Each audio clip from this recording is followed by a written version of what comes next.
নিজ হাতে একটি ময়ূরীকে খাবার পরিবেশন করছেন ছোট্ট এক চায়ের দোকানের মালিক। হৃদয় ছোঁয়া এই মুহূর্ত নজর কেড়েছে নেটিজেনদের। সম্প্রতি এই ব্যতিক্রমী দৃশ্যটি সামাজিক মাধ্যমে ভাইরাল হয়েছে।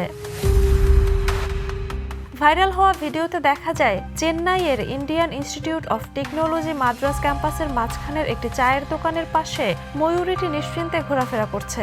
ঠিক সেই সময় ওই ব্যক্তি তার নিজের হাতে তাকে খাবার দিচ্ছেন। প্রাণীটির ভীতিহীন আচরণ এবং মানুষের সঙ্গে তার স্বাভাবিক সম্পর্ক পুরো দৃশ্যটিকে আরও আকর্ষণীয় করে তুলেছে।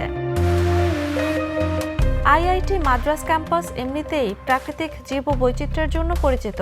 এখানে প্রায় হরিণ, বানর ও ময়ূরের মতো প্রাণীদের অবাধ বিচরণ দেখা যায়। ফলে এই ধরনের মানব প্রাণীর সহাবস্থানের দৃশ্য নতুন কিছু না হলেও ভিডিওটি মানুষের মনে আলাদা ছাপ ফেলেছে।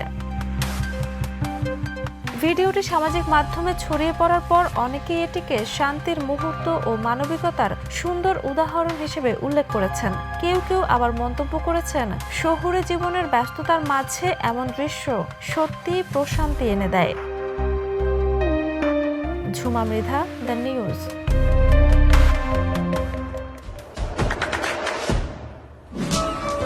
দেশে দেশে সবার সাথে দ্য নিউজ।